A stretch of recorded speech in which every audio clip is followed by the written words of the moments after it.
Good evening, customers of Knowhere Games and Comics. It's me, Matthias, here with your weekly live stream of all the awesome new comics that came out today, January 15th, 2020, New Comic Book Day. And there's a lot of awesome ones to talk about beforehand, though. As always, I want to talk about the upcoming events of this weekend. This weekend, we're having the pre-release for Magic the Gathering's Theros Beyond Death, the return to Theros in a brand new and brave, bold Magic set filled with more enchantments and gods than you can shake your puny and probably hubris-filled finger at.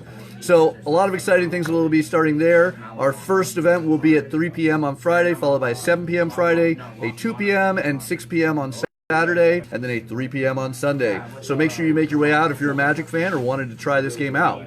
Another big one, I can officially announce as of today, February 1st, we're having our first big signing of the year. We are going to have local comic publishers, Big Blue Comics here. We will have KJ Kaminsky, the writer of the awesome new Hyperaction number 3, along with artists Drew Edward Johnson and Ben Herrera. It's going to be awesome and exciting to have these three guys out here. We might even have more guests that will be announced later. But come in, support local publishers, local comic shops, and local artists and creators, because these are all local guys and it is awesome. Now, with that said, let's dive into the new comics and graphic novels this week. And I will introduce, of course, Richard, who I almost completely forgot to introduce in the background as we walk towards the new comic wall. Hi, Cesar. At least someone's saying hi. There you go. No one likes him, though, you know. I don't know why Richard's ever here. So, we're actually not going to dive into the graphic novels. We're diving directly into the new comics this week. American Jesus is the Project Xmas from Mark Miller that you know and, well, probably purchased already in December. But we have it here restocked again in preparation of the upcoming American Jesus Netflix series and issue 2, which should be hitting in a short week. Aliens vs. Predator continues on in Thicker Than Blood, issue 2 of the 4-issue miniseries. Aquaman hits its 56th issue with a beautiful variant there as Kyle Higgins continues his run writing Aquaman. Then, Ken's Pick of the Week, the big one that really impressed the hell out of me, Archie and Katie Keene number 1, also known as Archie number 710 by Legacy Numbering. Yes, we have finally introduced the modern era version of Katie Keene, as well as her sister Sis Keene, into the main modern Archie universe. It's still the same Archie we love, as Archie is still dating Sabrina, hanging out with Betty and Veronica and all the other cast members of the Riverdale High, but we get a very fun and unique view of the Archie universe from new writer Mariko Tamaki and Panetta, and we get the incredible interiors of Laura Braga, who just is doing an amazing job on this. There's some really cool covers available. You are not going to want to miss out on this very fun and amazing new Archie storyline. Honestly, it just shocked me how brilliant it was.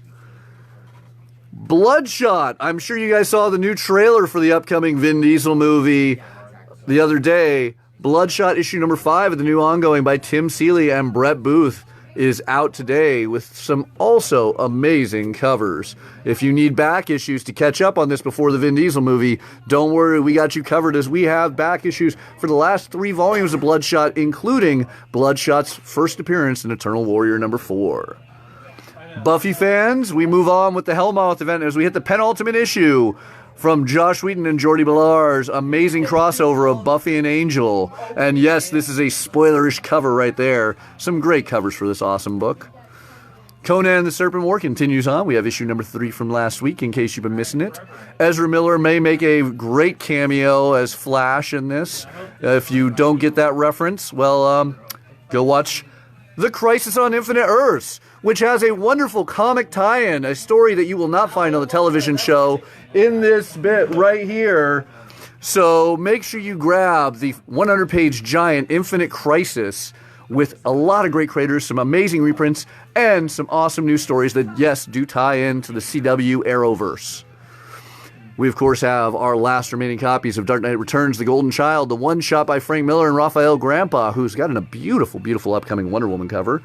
A reprint of Detective Comics number 359. Why is that important? Well, it's the first appearance of Barbara Gordon, Batgirl, one of the best characters in DC. And we always love our facsimiles here, so going on I will be joined by the great Richard Robello to talk about this key reprint from DC. Not much to talk about, really, other than it's the first Batgirl, and you don't have to pay hundreds of dollars to get it and read it. Yeah. It's a great story. Actually, she shows up to a costume party dressed as Batgirl, and that's how you get Batgirl. It's kind of pretty, a little too on the nose that it was perfect for the time that it was written, and I don't that's think a great 1960s moment. Yeah. I mean, and then I love, obviously we get the 1960s ads are reprinted as they were back then. You get the classic Superman National Comics logo, as well as the checkered bit that you saw on DC Comics for a couple years that were just amazing. So it's always fun to see that again. Yeah. And then Carmine Infantino, who is the creator of so many classic DC characters, just at his best with that cover. Yeah, I love these facsimiles, is what I'm trying to say. It's awesome to just open it up and see them exactly how they were printed originally. Unlike the dollar books, which you get the story, but not to get the actual, fax copy. So it's funny, you were the second customer who's actually brought up that exact fact today. Nick was in here just talking about that. Hi, Nick, if you're watching. About the True Believers. The True Believers are awesome, but these are. I don't think this has been a True Believers. Have they done this? No, they've Believers? never. That has rarely ever been reprinted. In all honesty, it's one of those few ones. DC is just now kind of getting into the reprint game with the facsimiles, and while they've done it in the past with a few things, the Millennium editions and stuff like that, I don't believe this one has ever gotten a reprint like that. I have never seen it, so I actually picked it up just because of that. So somebody in the comments will correct me when I'm wrong there. I'm sure you are wrong, and I'm sure I'm wrong, but whatever. Yeah. But I can't be wrong because I know things. Yeah. But, well, I'm glad you like facsimiles because we have another one to talk about later in the live stream. But until then, let's dive into Frozen. Yes, I know there's quite a few Frozen fans with the new Frozen 2 movie in theaters. And Disney's Frozen hits its third issue in the lead-up story to the film, True Treasure. Some great covers there, though this one is absolutely astonishing. A lot of the wall has been cleared out. It has been a busy, busy day, so I apologize if there's any things we don't get to cover. That just means you guys should have came here earlier or got your pre-orders in. Hopefully you did, and we're always happy to order any books that we are sold out of that you need back in stock. The next big one would be Dungeons & Dragons: A Darkened Wish, issue number 4, as Tess Fowler's beautiful artwork continues on this great series with amazing variants that are actual 5e legal character sheets. We have Flash Forward, issue number 5 out as we are on the penultimate issue of this awesome one. And yes, that is Wally West in Metatron's chair. Of course, the next big one is the next big facsimile edition. And I'm going to turn to our master of mutants and gamma radiation himself, the man who can best talk about Wolverine's first appearance in Hulk 180. You're not arguing with me with that one. It's the first time he's appeared in a comic book, so first appearance. Yeah. And actually, I think there was 4 technical appearances in comic books before 181. Oh. 3 ads in 3 different books. So if you actually just want the image of Hulk in that book, this one's the cheaper one. But the ads are way cheaper in the other books. And it's so much cheaper in this scenario because you're getting that copy for just $3.99. Absolutely. And this, I think, in just like mid-grade, if you got that raw, it would be like a $500-$600 book right now, $700 book. So it's a great buy. It's a great story. Hulk goes after Wendigo. Pisses off some Canadians. And the Canadians send Weapon X. Their Weapon X, Wolverine, to go take out the Hulk. Actually, no. Sorry, got that backwards. Wendigo goes after Hulk. Wolverine goes after Hulk. Yeah. Yeah, everyone's going after the Hulk. Well, the Hulk's somebody to go after. He's a threat. I mean, you even get classic General Ross even in the issue wanting to go after Hulk. Yeah, that's great. And then it continues in 181, as everyone knows. And then the story continues into Monster. I can't remember Monster something. I can't remember which issue it was. But then finishes up in 182. 182, yeah. Which will also be getting a facsimile in a few months. So I'm looking forward to it so I can have all 3. And not have to pay the fortune that's cost to get all 3 of them. So definitely worth the purchase for the great read. Yep, absolutely. These are phenomenal. All right. Moving on to something else that was a unique read, Iron Man 2020. Yes, Arno Stark is in position now as Dan Slott and Christos Gage team together to tell the tale of the robot revolution with this new issue. So let us go once again to the man of AI himself, Richard Robots Robello. I just wanted to say one thing. Technically, there's a there one or two first appearances in this? There's There's a definitely couple. one first appearance in the end, towards at the final page. Yeah. That one's for you, Ray. But it's a first appearance of an old appearance, but in a new take. And so is with Tony Stark and Iron Man 120. So technically, it's all new, but not new. But it's interesting. New but not new. New but not new. Yeah. And that's kind of the story of Iron Man 2020 in general. pretty much, right? Yeah, he's So- new, but he's also and about it's 30 years old. Basically, the robot war and all the AI, and you get to find out if what really happened to Tony Stark when, and I'm sure you are aware of this at this point in time, but Captain Marvel kills him a long time ago, many days, moons, however you want to count your calendar. In a certain Civil War. Yeah. So I'm trying to remember. It was Civil War II, right? Civil War II. Two. So a long time ago, and he's not. I'm not going to spoil it because it's the first page, but he hasn't been actually Tony Stark the entire time. Well, that's the theory. I personally don't know if I believe that, but It's not a theory. He says it in here. yeah, I Tony Stark don't fully telling you believe that it. He's not Tony Stark. I He could is be Tony wrong. Stark. And so is the first appearance at the end of the book. Is who it's not is, but it is, but it's not. Yeah, we'll have to see how the series develops, but I don't know about that. I will say this though: the best appearance in that entire book was unquestionably Herbie. Yeah, you're a big fan of the Herbie. Yeah. Herb. But anyway, I love this cover more so than even they did like a 1 in 25 variant of this with the lighter pink. Oh, the premiere variant. Yeah, Yeah. that was actually a limit 2 per store. This one's cooler, right? Yeah, dude, that But- pink just pops so beautifully. Yep. And if you guys wanted to see the other covers, we also have a great Ron Lim variant, our exclusive party variant, the wonderful, there is a Simone Bianchi variant that was kind of hidden in there. We have Machine Man. Machine Man. That's Or my was it Machine second Man? favorite. That's the Machine Man covers. Yeah. Some really fun stuff right there. But yeah, make sure you grab Not Iron Machine Man It's 2020. Iron Man 2020, but with a Machine Man motif. Yeah, well, Machine Man does get a good appearance in there.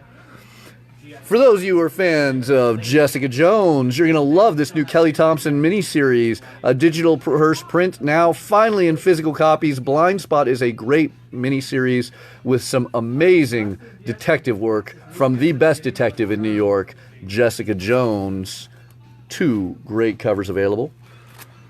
Then we hit Legion of Superheroes, the 3rd issue, as our young Jonathan Kent goes in the future to aid the Legion of Superheroes as the Superboy now. We finally get a friend of Jonathan Kent to make the first Gothamite appearance in the Legion. And it's not Batman, it's better. Is the future ready for Robin? I'm so excited. Brian Michael Bendis doing a great job. Ryan Sook's artwork, always awesome. This is the series to be reading at DC right now. Speaking of DC, we have the great Vertigo-esque Sandman Universe tie-in of Lucifer, issue number 16, out this week. For those of you who want something else that's also DC but not DC, another Black Label bit, is the Hill House lines with the 2nd issue to Lola Woods, with 2 awesome covers.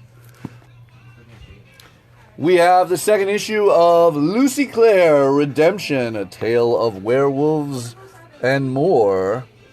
Machine Girl from Red 5 and Stone Robot continues this girl who is all for the battle royale against alien monsters with her cybernetic additions. All ages fans will enjoy the Marvel Actions Avengers, issue number 9 out. And for those of you who are more Marvel Cinematic fans, the Marvel Cinematic prelude to the upcoming Black Widow movie starts today, one of a 2-issue miniseries. One of my favorite artists ever in comics, Michael Turner, may he rest in peace, has a wonderful best of book today, reprinting some of his classic artwork from Fathom, Soulfire, and the one shot that I always wish was more by Jeff Johns himself, Ecos.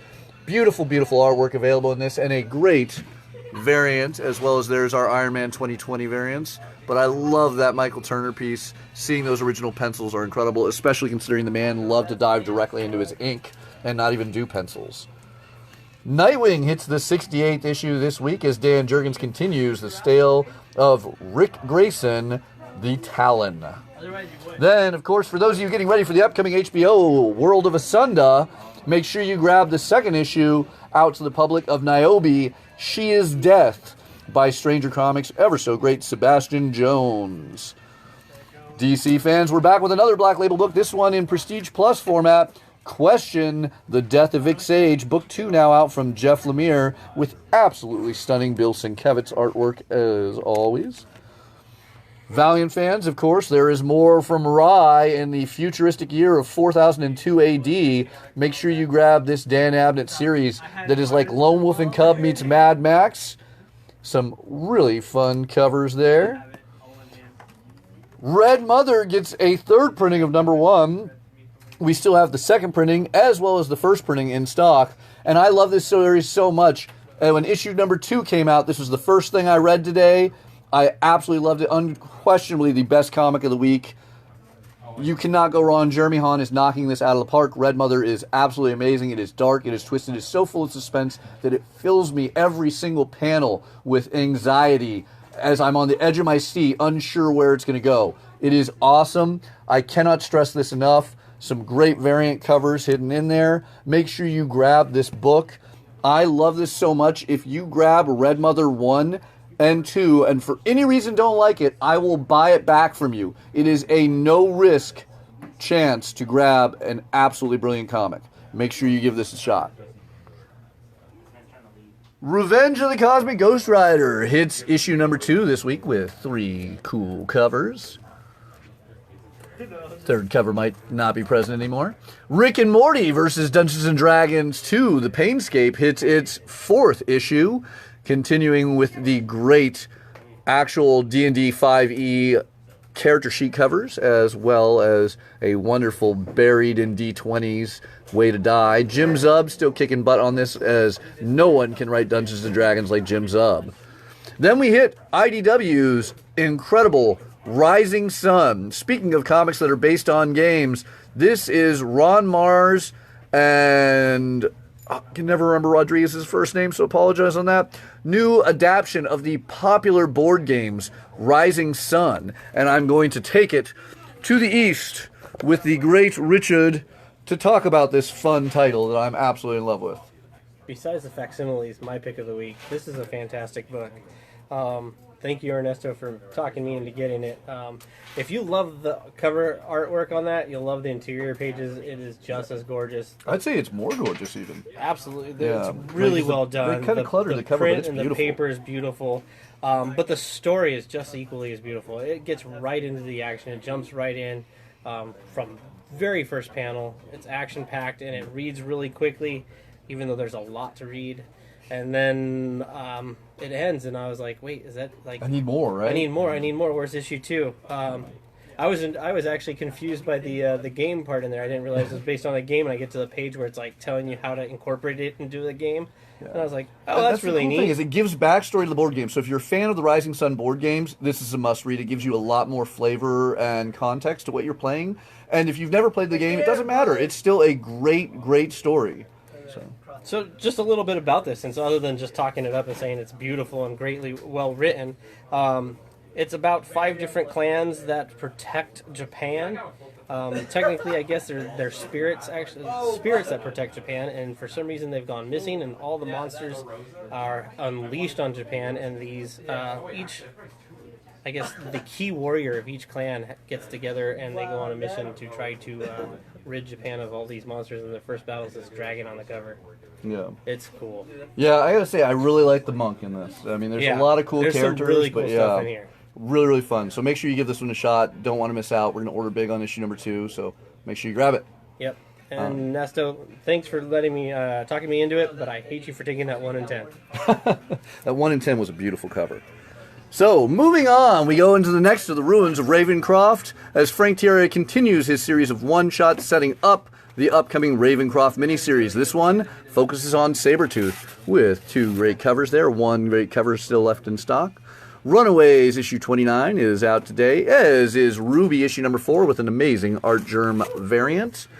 We hit Spawn 304 from the great Todd McFarlane. For those of you playing in the Gamerverse of the Marvel Spider-Man PS4 game, the Black Cat DLC now gets a miniseries with the Black Cat Strikes. Jimmy Olsen, Superman's pal, it's its 7th issue from the great Matt Fraction.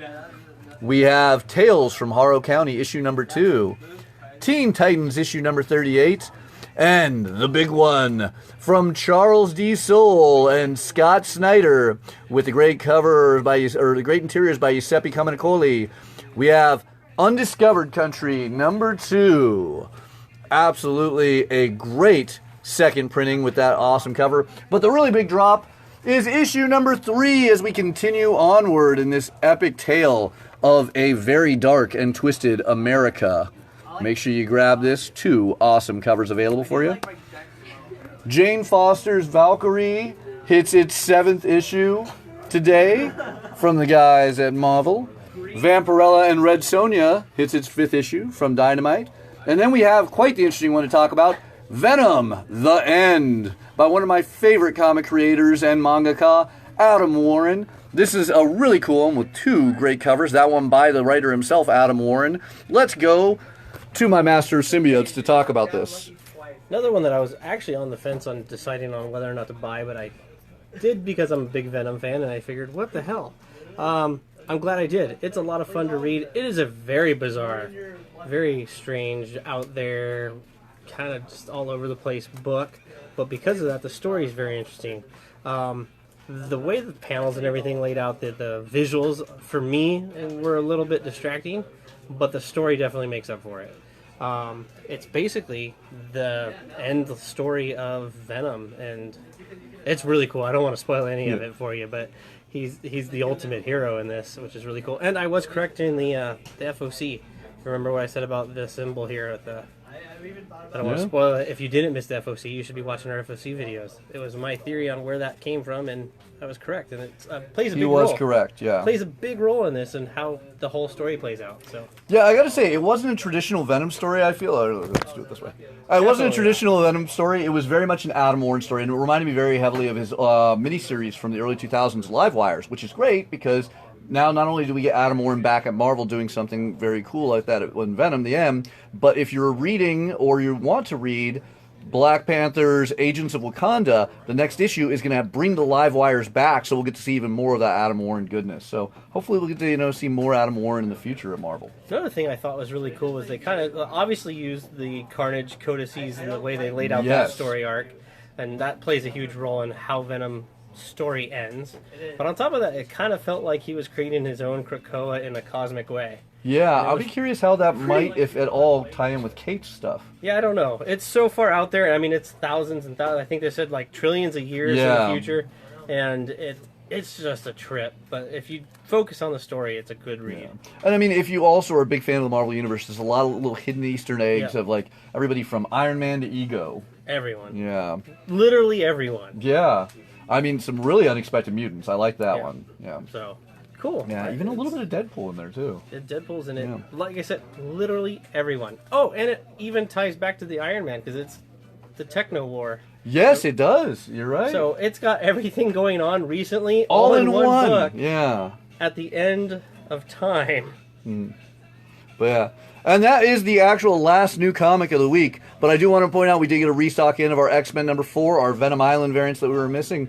So if you need those, make sure you come and grab them. But yeah, that's the new comics for this week. The Wednesday of January 15th, 2020. Thank you all for watching. Magic the Gathering players, we hope to see you this weekend. And everyone, we hope to see you at some point over the next few days. Thank you all for watching.